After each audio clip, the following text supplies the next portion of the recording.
Hi friends, எல்லாருக்கும் வணக்கம். செல்வி Halbert cooking சேனலை சப்ஸ்கிரைப் பண்ணுங்கள், லைக் பண்ணுங்கள், ஷேர் பண்ணுங்கள், கமெண்ட் பாக்ஸில் கமெண்ட் பண்ணுங்கள்.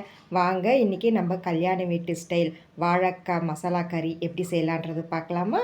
வாங்க வீடியோக்குள்ளே போகலாம். டேஸ்ட் அப்படி இருக்கும் ஃப்ரெண்ட்ஸ், நீங்கள் செஞ்சு பாருங்கள் வீட்டில், ஓகேவா?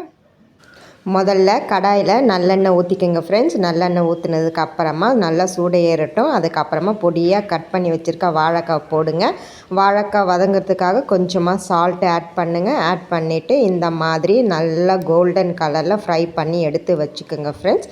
அதுக்கப்புறமா திருப்பியும் கொஞ்சமாக நல்லெண்ணெய் ஊற்றுங்க ஃப்ரெண்ட்ஸ். அதுக்கப்புறம் நம்ம வீட்டில் இருக்க என்னென்ன பட்டை லவங்கெல்லாம் இருக்கோ அதெல்லாம் கொஞ்சம் கொஞ்சம் ஆட் பண்ணிவிடுங்க.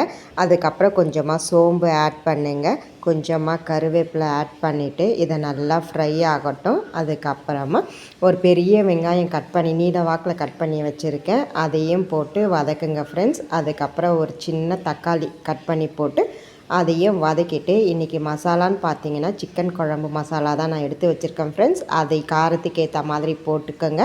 கொஞ்சமாக மஞ்சள்தூள் ஆட் பண்ணுங்கள். ஆட் பண்ணிவிட்டு அதுக்கப்புறம் நல்லா வதக்குங்க.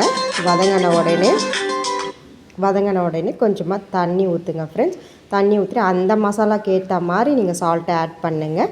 அதுக்கப்புறம் கொஞ்சம் வற்றி வர நேரத்தில் வாழைக்காய் ஃப்ரை ஆட் பண்ணுங்கள் ஃப்ரெண்ட்ஸ். ஆட் பண்ணிவிட்டு சிம்மில் வச்சுட்டு இந்த மாதிரி நல்லா சுருள வதக்கிட்டு லாஸ்ட்டு இறக்கிறதுக்கு முன்னாக கொத்தமல்லி தழையை போட்டு நீங்கள் இறக்கி வச்சு நீங்கள் சர்வ் பண்ணி பாருங்கள் ஃப்ரெண்ட்ஸ். அப்படி இருக்கும் ஃப்ரெண்ட்ஸ். நீங்கள் வீட்டில் சமைச்சு பார்த்துட்டு கமெண்ட் பாக்ஸில் கமெண்ட் பண்ணுங்கள். தேங்க்யூ.